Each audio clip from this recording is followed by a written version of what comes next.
Hi everyone, welcome back to the course step by step. और अब हम लोग एंगुलर सीएलआई एंड कंपोनेंट के बारे में बात करने वाले हैं। पहले एंगुलर सीएलआई को अच्छे से समझेंगे, देन हम लोग कंपोनेंट पे मूव करने वाले हैं।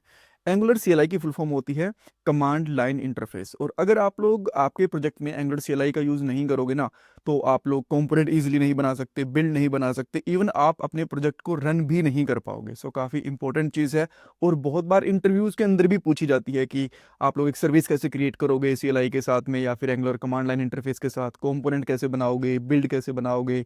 ये सारी चीज़ें पूछी जाती हैं। सो सबसे पहले बात करेंगे एंगुलर सीएलआई है क्या, थोड़ा और डिटेल में मैं आपको बताऊंगा। देन जितनी भी एंगुलर सीएलआई की कमांड होती हैं, इन सबको कैसे फाइंड आउट कर सकते हैं, कहाँ पे मिलेंगे आपको इंटरनेट के ऊपर, इसके बारे में आपको बताऊंगा। जो मोस्ट इंपॉर्टेंट कमांड्स होती हैं उनके बारे में बात करेंगे। कॉमन मिस्टेक्स डेवलपर क्या कर देते हैं जब वो एंगुलर सीएलआई का यूज़ करते हैं, उसके बारे में बात करने वाले हैं। इंटरव्यू क्वेश्चन यहाँ पे आपको देखने को मिलेंगे। नोट्स कोड प्लेलिस्ट का लिंक आपको डिस्क्रिप्शन बॉक्स में मिल जाएगा। ओके, सो पहले क्वेश्चन पे चलते हैं कि एंगुलर सीएलआई है क्या। फुल फॉर्म मैं आपको इसकी बता चुका हूँ, कमांड लाइन इंटरफेस।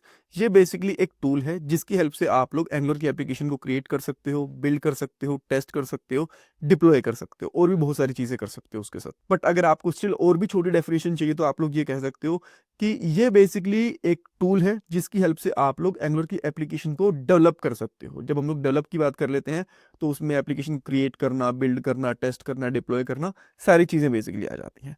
कुछ मैं आपको एग्जांपल भी दे देता हूँ कि इसकी हेल्प से क्या क्या कर सकते हो, और भी बहुत सारी चीज़ें हैं जो भी करके देखेंगे, बट स्टिल मैं आपको कुछ चीज़ें बता रहा हूँ। जब आप लोग एंगुलर की फ्रेश एप्लीकेशन बनाते हो तो वो एंगुलर सीएलआई की हेल्प से बनाते हो। एप्लीकेशन को रन भी सीएलआई की हेल्प से करते हो। अगर आपको न्यू कंपोनेंट बनाने हैं, सर्विसेज बनानी है, ओथ बनानी है, पाइप बनानी है, तो ये सारी की सारी चीज़ें भी आप लोग एंगुलर सीएलआई के साथ ही करते हो।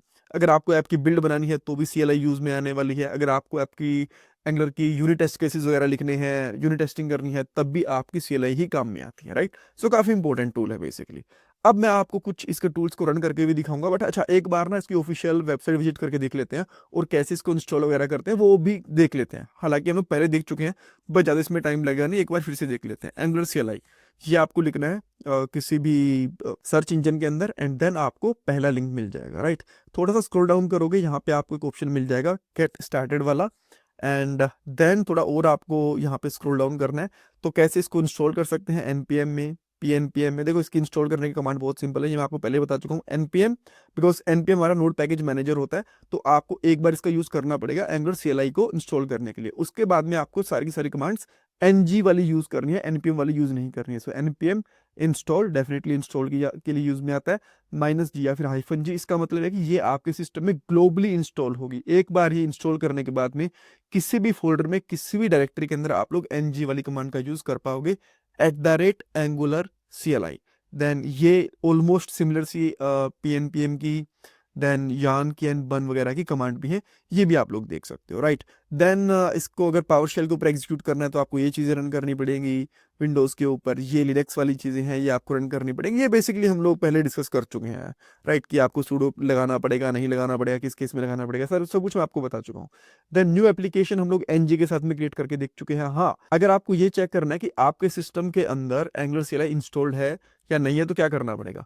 सिंपली आप लोगों को टर्मिनल पे आना है, कमांड लाइन के ऊपर आना है, और यहाँ पे लिख देना है एनजी वर्जन। एंटर करोगे तो इसने यहाँ पे एंगुलर का वर्जन दिखा दिया। देन एंगुलर का build version, CLI, common, compiler, सारे के सारे इसने वर्जन दिखा दिए यहाँ पे, जो भी इंपॉर्टेंट चीज़ें होती हैं, राइट। सो और यहाँ पे एंगुलर सीएलआई का वर्जन भी दिखा दिया, एंगुलर का वर्जन, नोड का वर्जन, पैकेज मैनेजर का वर्जन, सारी की सारी ऑपरेटिंग सिस्टम भी बता दिया, सब कुछ आपको यहाँ पे बता दिया। अगर ये कमांड आपकी रन नहीं हो रही है, दैट मीन्स आपका एंगुलर सीएलआई प्रॉपरली इंस्टॉल्ड नहीं है, ठीक है। देन यहाँ पे एनजी हेल्प करके कमांड होती है, इससे आपकी बहुत सारी इंपॉर्टेंट कमांड्स आ जाएंगी, जैसे कि एनजी ऐड, एनालिटिक्स आ गया, बिल्ड करना है, कैशे वगैरह क्लीन करनी है, कैशे मेंटेन करनी है, इसको रन करना है, न्यू एप्लीकेशन बनानी है, कुछ जनरेट करना है, टेस्ट करना है, सर्व करना है, अपडेट करना है, एनजी का वर्जन चेक करना है, सारी की सारी कमांड्स की डिटेल्स आपको यहाँ पे मिल जाएगी, ठीक है। अब मान लो आपने एक प्रोजेक्ट बना लिया जो कि बहुत सिंपल है, एनजी न्यू और आपकी ऐप नेम, जैसे कि मैं यहाँ पे कर लेता हूँ ऐप टेस्ट, तो ये आपकी एप्लीकेशन बन जाएगी, एंगुलर की एक फ्रेश एप्लीकेशन बन जाएगी, ठीक है। अब आपके प्रोजेक्ट बनने के बाद में मान लो आपको कंपोनेंट जनरेट करने हैं, जैसे कि हमारे पास यहाँ पे एक ऐप वाला कंपोनेंट है, राइट। अगेन आप बोलोगे कंपोनेंट क्या होते हैं, तो बताया नहीं। अब देखो, अगर मैं पहले कंपोनेंट बता देता तो आप तो ये पूछते कि सीएलआई क्या है, उसके बारे में नहीं बताया, तो हमें कहीं ना कहीं से तो शुरू करना होता है, राइट। तो कंपोनेंट्स बेसिकली होते क्या है, ये मैं आपको आने वाले टाइम के अंदर बता दूंगा डिटेल में। बट कंपोनेंट बनाने के लिए आपको क्या करना पड़ता है, NG generate, then component, then component का नाम, जैसे कि मैं इसका एक कंपोनेंट का नाम रख लेता हूँ यहाँ पे लॉगिन। मैंने एंटर करा तो हमारा एक लॉगिन वाला कंपोनेंट बन गया। यहाँ पे आप देख सकते हो ऐप के अंदर बनेगा। आप बोलोगे ऐप भी तो एक कंपोनेंट है, इसके बाहर क्यों नहीं बना, इसके अंदर क्यों बना? जो ऐप है ये हमारा रूट कंपोनेंट होता है बेसिकली, राइट। तो इसके अंदर आप लोग यहाँ पे जैसे लॉगिन वाला कंपोनेंट है या फिर कोई भी और कंपोनेंट बनाओगे तो इसके अंदर आएंगे, और ये सारे के सारे कंपोनेंट आपके ऐप कंपोनेंट यानी कि रूट कंपोनेंट के अंदर ही बनेंगे। एक और मैं आपको बना के दिखा देता हूँ, एनजी। अब मैं शॉर्ट फॉर्म यूज करूंगा जी। जी का मतलब होता है यहाँ पे जनरेट, सी का मतलब होता है कंपोनेंट, और यहाँ पे कर लेता हूँ साइन अप, ठीक है, या फिर प्रोफाइल, जो भी आप बनाना चाहते हो। तो देखो हमारे पास एक और यहाँ पे कंपोनेंट बन गया, ये इसकी शॉर्ट फॉर्म थी। एनजी, एनजी वाली command, G for generate, C for component, और कंपोनेंट का नाम, इस तरीके से, ठीक है। देन हम लोग मान लो एक सर्विस बनाना चाहते हो, सर्विस का कहाँ यूज करोगे? मान लो आप कोई एपीआई वगैरह कॉल करना चाहते हो तो वो सर्विस के अंदर बेसिकली कर सकते हो। देन उसके लिए आपको क्या करना पड़ेगा? NG, G for generate service, या फिर जनरेट पूरे लिख देते हैं सर्विस, और सर्विस का नाम जैसे कि मैं यहाँ पे कर लेता हूँ लॉगिन सर्विस। बट हाँ, जैसे आप यहाँ पे एंटर करोगे तो विदाउट किसी फोल्डर, जैसे लॉगिन फोल्डर बन गया ना, साइन अप फोल्डर बन गया, तो ये कोई भी इसका फोल्डर नहीं बनेगा, आपको डायरेक्ट दिखेगी। मैं आपको दिखा भी देता हूँ, जैसे आपने एंटर करा तो आप यहाँ पे चेक कर सकते हो इस तरीके से कि डायरेक्टली सर्विसेज बन गई, यहाँ पे किसी फोल्डर में नहीं आई। तो बेटर है अगर आपको यहाँ पे सर्विसेज बनानी है तो फोल्डर का नाम ही दे सकते, जैसे मैंने यहाँ पे ओथ फोल्डर का नाम दिया देन स्लैश, तो ये ओथ वाले फोल्डर के अंदर बनेगी। Now you can see that हमारे पास ओथ के नाम से आ गया। अगर मैं इसका नाम ओथ सर्विस, सर्विसेज कुछ भी नाम रखना चाहता तो यहाँ पे रख सकता था, ठीक है। तो फोल्डर इस तरीके से आएंगे। मान लो आपको पाइप्स क्रिएट करनी है, अगेन बहुत सारी चीजें होती है, पाइप होती है, ओथ होती है, सर्विसेज होती है, हर किसी के बारे में नहीं पता, बट वो क्रिएट कैसे होती है यहाँ पे पता चल जाएगा। देन उनके बारे में आने वाले पार्ट्स के अंदर हम लोग डिटेल में डिस्कस करेंगे। मान लो अब मैं यहाँ पे एक पाइप बना रहा हूँ, एनजी जनरेट पाइप, और पाइप का मैं यहाँ पे नाम रख लेता हूँ let's say UI pipes. Enter करूंगा, ओह मैंने यहाँ पे टाइपो कर दिया, सॉरी ये कर दिया। तो अब आप यहाँ पे देख सकते हो जो टाइपो वाला था और ये दोनों की दोनों पाइप्स यहाँ पे बन गई होंगी। There you can see that, ठीक है। इनके लिए भी एक अलग से फोल्डर बनाना चाहो तो वो भी कर सकते हो। देन एनजी बिल्ड करके बिल्ड बन जाएगी। एनजी सर्व का यूज तो हम लोग कर ही रहे हैं बेसिकली, एनजी सर्व का यूज करते हैं एप्लीकेशन को रन करने के। बट अगर आप चाहते हो कि साथ साथ ओपन भी हो जाए तो आप क्या कर सकते हो? एनजी सर्व माइनस माइनस या फिर हाइफन हाइफन ओपन, जैसे ये एंटर करोगे तो आपकी पहले एप्लीकेशन यहाँ पे रन होगी, देन यहाँ पे ब्राउजर के अंदर ओपन भी हो जाएगी। तो यहाँ पे ये पैरामीटर भी होते हैं बेसिकली, राइट। ये इसका पैरामीटर आ गया कमांड का, जो अगेन काफी काम वाली चीजें होती हैं, ठीक है। सो आप अगर और डिटेल में देखना चाहते हो चीजों को तो यहाँ देख सकते हो, जैसे कि सर्व, देन एप्लीकेशन बनाने के लिए एनजी न्यू ऐप नेम, ये सारी चीजें। देन यहाँ पे एनजी की टेस्ट की कमांड्स आपको यहाँ मिल जाएंगी, जनरेट की कमांड्स यहाँ पे, डिप्लॉय की यहाँ पे, ई2 टेस्टिंग की यहाँ पे। तो यहाँ पे सारी चीज़ें मिल जाएंगी। जैसे कि यहाँ पे एनजी जनरेट आप लोग क्या क्या चीज़ जनरेट कर सकते हो, जैसे मैंने आपको पाइप और सर्विसेज देन कंपोनेंट जनरेट करके दिखाए, इसी तरीके से enum, classes, application, app shell, ये बहुत सारी चीज़ें आप लोग जनरेट कर सकते हो, राइट।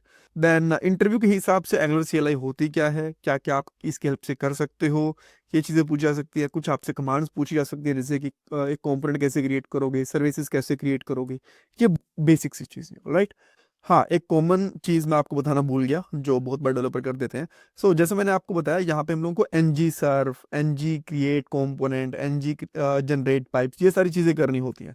तो बहुत से लोग यहाँ पे एनजी नहीं एनपीएम लिखना शुरू कर देते हैं, बिकॉज वो रिएक्ट वाले बैकग्राउंड से आते हैं, तो उनको लगता है कि हर जगह पे हमें एनजी नहीं एनपीएम यूज करने की जरूरत होती है। नहीं, यहाँ पे अगर आप लोग एंगुलर सीएलआई का यूज कर रहे हो तो आपको एनपीएम नहीं एनजी यूज करना पड़ेगा, ओके। अब हम लोग एंगुलर में कंपोनेंट्स के बारे में बात करने वाले हैं। कंपोनेंट्स काफी इंपॉर्टेंट चीज होते हैं एंगुलर में। अगर आपको कंपोनेंट समझ में आ गए ना तो आपको समझ में आ जाएगा कि एंगुलर का कॉन्सेप्ट क्या है, ये कैसे काम करती है। बिकॉज जो भी आपको यूआई पे दिखता है ना एंगुलर के अंदर, सारा का सारा कंपोनेंट्स के अंदर ही लिखा होता है। कंपोनेंट से बाहर कुछ भी नहीं लिख सकते आप लोग एंगुलर के अंदर। नॉट ओनली एंगुलर, रिएक्ट के अंदर भी बेसिकली यही कॉन्सेप्ट रहता है। सो अगर आपको कंपोनेंट्स अच्छे से समझ में आ गए तो आप ये कह सकते हो 30-40% आपको एंगुलर समझ में आ चुकी है, और बाकी बची हुई भी आप लोग बहुत ही आराम से सीख जाओगे, आपको बिल्कुल भी दिक्कत नहीं आने वाली। तो इसीलिए हम लोग काफी डिटेल में इस टॉपिक को डिस्कस करने वाले हैं। सबसे पहले मैं आपको बताऊंगा कंपोनेंट्स ये होते क्या हैं, जनरल लैंग्वेज के अंदर बताऊंगा। उसके बाद हम लोग बात करेंगे एंगुलर में कंपोनेंट्स क्या होते हैं, कितने टाइप के होते हैं, स्ट्रक्चर क्या होता है एंगुलर कंपोनेंट्स का, देन कैसे इनको बना सकते हैं, कैसे इनको यूज कर सकते हैं। बहुत सारे इंटरव्यू क्वेश्चन डिस्कस करने वाले हैं। कॉमन मिस्टेक्स के बारे में बात करेंगे। नोट्स, कोड, प्लेलिस्ट आपको डिस्क्रिप्शन बॉक्स में मिल जाएगी। अब हम लोग पहले क्वेश्चन पे चलते हैं कि कंपोनेंट्स बेसिकली होते क्या है। मैं आपको ये बहुत ही एक जनरल सा एग्जांपल लेके समझाऊंगा, देन मैं आपको सेम चीज एंगुलर के अंदर भी समझाऊंगा। देखो आप ये कह सकते हो कंपोनेंट्स किसी चीज का पार्ट होते हैं। मान लो आपके पास एक गाड़ी है, गाड़ी के अंदर जितने भी आपको पार्ट्स दिख रहे हैं ना, उसके टायर हैं, उसका इंजन है, उसका एसी वेंट है, डैशबोर्ड है, उसके दरवाजे हैं, सारे के सारे कार के कंपोनेंट्स ही होते हैं बेसिकली, राइट। इसी तरीके से जब आप लोग कोई वेबसाइट बनाते हो एंगुलर के अंदर, तो जो उसका हेडर है, फूटर है, लॉगिन वाला पेज है, हर एक चीज बेसिकली कंपोनेंट ही होती है। और जो हम लोग पेजेस बनाते हैं ना एंगुलर के अंदर, वो भी अपने आप में कंपोनेंट्स ही होते हैं। विदाउट कंपोनेंट आप लोग कुछ भी नहीं लिख सकते एंगुलर के अंदर, कुछ भी आपको यूआई के ऊपर डिस्प्ले नहीं होगा, राइट। तो आपको यहाँ पे बेसिक समझ में आ गया कि किसी चीज के जो छोटे छोटे पार्ट्स होते हैं उनको आप लोग कंपोनेंट्स कह सकते हो। जैसे मैंने आपको गाड़ी का एग्जांपल लेके बताया, जो टायर है वो एक उसका कंपोनेंट है, स्टीयरिंग उसका कंपोनेंट है, इंजन उसका कंपोनेंट है, एसी वेंट है, डोर से सारे के सारे उसका कंपोनेंट है। और हाँ, एक चीज और, एक कंपोनेंट के अंदर भी और कंपोनेंट्स हो सकते हैं। जैसे कि मान लो गाड़ी का इंजन, ये एक कंपोनेंट है, बट इंजन के अंदर भी तो बहुत सारे पार्ट्स होते हैं ना, वो भी उसके कंपोनेंट्स ही माने जाएंगे। जैसे कि इंजन के अंदर जो सिलेंडर होता है, पाइप होती है, नोजल होता है, बेल्ट होती है, ये सारे के सारे भी कंपोनेंट्स होते हैं। सो अगर एक पूरी कोई चीज है उसके अंदर कंपोनेंट्स हो सकते हैं, और एक कंपोनेंट के अंदर भी अलग से छोटे छोटे कंपोनेंट्स हो सकते हैं, राइट। अब आपको कंपोनेंट्स के बारे में सब कुछ पता चल गया। सेम इसी तरीके से एंगुलर के अंदर जो भी आपको दिखता है अपने आप में कंपोनेंट होता है। जैसे हेडर एक कंपोनेंट होता है, फूटर एक कंपोनेंट होता है, देन लॉगिन साइन अप वाला पेज, अगर आप कोई लिस्टिंग दिखा रहे हो, जैसे कोई प्रोडक्ट की लिस्टिंग हो गई, एक आपने प्रोफाइल वाला पेज बना लिया, सारे के सारे अपने आप में कंपोनेंट्स होते हैं। और एग्जाम्पल के लिए मैं यहाँ पे हमारी वेबसाइट खोलता हूँ codingskills.com। तो जो ये हेडर है ना, ये अपने आप में एक कंपोनेंट है। देन आपको जो ये वाला पार्ट दिख रहा है यहाँ पे, जो स्किल्स दिख रहे हैं, ये अपने आप में एक कंपोनेंट है। देन जो आपको ये वाला एक बैनर दिख रहा है, ये अपने आप में एक कंपोनेंट है। देन जो टॉप क्विज है ना, ये अपने आप में एक कंपोनेंट है। और इसी तरीके से जैसे कि हेडर हमारा कंपोनेंट है, यहाँ पे जो सर्च बॉक्स है ना, ये एक अलग से कंपोनेंट हो सकता है। लॉग आउट लॉगिन वाली फंक्शनलिटी है, ये एक अलग से कंपोनेंट हो सकती है। यानी कि कंपोनेंट के अंदर भी कंपोनेंट्स हो सकते हैं, राइट। सो जब मैं एक एंगुलर के अंदर प्रोजेक्ट बनाऊंगा, मान लो ये एप्लीकेशन बना रहा हूँ, तो एक तो मैं हेडर वाला कंपोनेंट रखूंगा, देन एक स्किल वाला कंपोनेंट रखूंगा, एक बैनर वाला कंपोनेंट रखूंगा, एक फूटर वाला कंपोनेंट रखूंगा। सो जितनी भी मेरी मेजर मेजर फंक्शनलिटीज हैं उनको हम लोग कंपोनेंट के जैसे रखते हैं। देखो, अब आप एक क्वेश्चन पूछ सकते हो कि यार हमें कंपोनेंट्स बनाने क्यों है। इवन ये क्वेश्चन तो इंटरव्यूज के अंदर भी पूछा जा सकता है कि यार हम लोग नॉर्मल पेजेस क्यों नहीं बना सकते, नॉर्मल कोड क्यों नहीं कर सकते, कंपोनेंट्स वगैरह क्यों बनाने होते हैं। देखो, सही में इनकी जरूरत होती है। आप लोग एक चीज बना के उसको बार बार यूज कर सकते हो। जैसे अगर आपने सी प्लस प्लस जावास्क्रिप्ट कुछ भी पढ़ा होगा ना, तो आपने देखा होगा एक बार एक फंक्शन बन जाता है, उसको हम लोग मल्टीपल जगह पे यूज कर सकते हैं। सेम इसी तरीके से आप एक फंक्शन बना के उसको मल्टीपल जगह पे यूज कर सकते हो। अब ज्यादा रिलेटेड नहीं है, बट आप इस चीज से समझ पाओगे। जैसे आप अगर आपने एक सीट बनाना सीख लिया, तो एक सीट को आप लोग 4-5 जगह पे रख सकते हो गाड़ी के अंदर। सेम लगभग एक जैसी सीट होती है 4, राइट, तो वो रख सकते हो। जो दरवाजे होते हैं 4, वो भी लगभग एक जैसे ही होते हैं। तो अगर आपने एक दरवाजा बना लिया, उसकी कॉपी बना के वहां पे रख दो, चारों साइड लगा दो। सो इसी तरीके से बहुत बार कोडिंग के अंदर भी ऐसा होता है कि जो आपने एक चीज बना ली ना, आप उसको मल्टीपल जगह पे यूज कर सकते हो और आपको जरूरत पड़ सकती है। सो इसीलिए हम लोग कंपोनेंट्स बना के रख लेते हैं। जैसे कि मान लो मैंने लॉगिन वाला कंपोनेंट बना लिया, राइट। अब मैं उसको मल्टीपल जगह पे रख सकता हूँ, उसको डायलॉग बॉक्स के ऊपर भी रख सकता हूँ, लॉगिन का एक अलग से पेज भी बना सकता हूँ। इसी तरीके से ये लिंक्डइन वाला एग्जांपल ना काफी परफेक्ट बैठता है। मैं यहाँ पे आपको दिखाता हूँ। देखो, जो ये प्रोफाइल वाली इमेज है ना, ये राउंड हो रखी है, और सेम इसी तरीके से मल्टीपल जगह पे दिख रही है आपको। जैसे यहाँ पे दिख रही है, यहाँ पे, नाउ यहाँ पे, और फिर आपको यहाँ पे भी, राइट। तो इसका एक कंपोनेंट बना लिया गया होगा, एंड देन आप उसको अलग अलग जगह पे यूज कर सकते हो। एक ही कंपोनेंट को आपको हर बार ये राउंड करने की जरूरत नहीं पड़ेगी, बॉर्डर वगैरह देने की जरूरत नहीं पड़ेगी, राइट। तो अब आपको समझ में आ गया कि एक कोड को ताकि हम लोग बार बार यूज कर पाए, इसीलिए हम लोग कंपोनेंट्स भी बना लेते हैं। आजकल एक अच्छी जॉब मिलना बहुत मुश्किल हो चुका है। एक जॉब के लिए 10,000 से भी ज्यादा कैंडिडेट्स अप्लाई करते हैं। बट अगर आप भी जॉब सर्च कर रहे हो, तो उसके लिए मैं आपको एक सोल्यूशन दे सकता हूँ। शार्पनर टेक आपके लिए एक जॉब रेडी ट्रेनिंग प्रोग्राम लेके आया है। इसके अंदर आपको बेसिक से लेकर एडवांस तक ट्रेनिंग मिलेगी, प्रोजेक्ट्स करने को मिलेंगे, मॉक इंटरव्यूज, रिज्यूमे में हेल्प, बहुत कुछ मिलेगा। और उसके बाद आपका कंपनीज में इंटरव्यूज भी करवाया जाएगा। और सबसे सही चीज ये है कि आपको पेमेंट जॉब लगने के बाद करनी है, और अगर आपकी जॉब कहीं और से लगती है तो आपको पेमेंट करने की जरूरत भी नहीं है। सो डिस्क्रिप्शन बॉक्स में मैंने लिंक प्रोवाइड करवा दिया है, वहां पे आपको नाम और आपका नंबर ऐड करना है, देन हमारी तरफ से आपको कॉल आएगा और बाकी डिटेल्स आप वहां पे पूछ सकते हो। So check out the description box. Now अगर हम लोग बात करते हैं कंपोनेंट्स कितने टाइप के होते हैं, तो देखो, एक तो रूट कंपोनेंट होता है। एक एप्लीकेशन के अंदर एक ही रूट कंपोनेंट हो सकता है, और एंगुलर के अंदर बाय डिफॉल्ट वो आता है ऐप कंपोनेंट। इसको रूट कंपोनेंट बोलते हैं, यानी कि ये इसकी जड़ है। जितने भी कंपोनेंट्स होंगे इसके अंदर ही लगेंगे, इससे बाहर कोई भी कंपोनेंट्स नहीं हो सकता। देन फीचर कंपोनेंट्स होते हैं, यानी कि अलग अलग फीचर्स के लिए आप लोग कंपोनेंट बना सकते हो। जैसे लॉगिन के लिए, लिस्टिंग के लिए, साइन अप के लिए, प्रोफाइल के लिए, सेटिंग के लिए बना सकते हो। शेयर्ड कंपोनेंट, जब आप एक कंपोनेंट बना के उसको मल्टीपल जगह पे यूज कर सकते हो, जैसे मैंने आपको इमेज वाला अभी के लिए एग्जांपल दिखाया। देन स्टैंड अलोन कंपोनेंट, देखो एंगुलर 14 से पहले बेसिकली क्या होता था ना कि आपको एनजी मॉडल यूज करना पड़ता था, काफी डिफरेंट कॉन्सेप्ट होता था कंपोनेंट्स को यूज करने का। पहले कंपोनेंट को आप एनजी मॉडल के अंदर रजिस्टर करते थे तब देन उसको यूज कर पाते थे, बट अब उसकी जरूरत नहीं है। आप लोग एक कंपोनेंट बना के उसको कहीं पे भी डायरेक्टली यूज कर सकते हो, इसलिए हम लोग इसको स्टैंड अलोन कंपोनेंट्स बोल देते हैं। और अब एंगुलर जो 21 है इसके अंदर सारे के सारे components by default stand alone he होते हैं। डम कंपोनेंट कौन से होते हैं? जिनका बस यूआई यूआई होता है, उनके अंदर कुछ भी लॉजिक नहीं होता।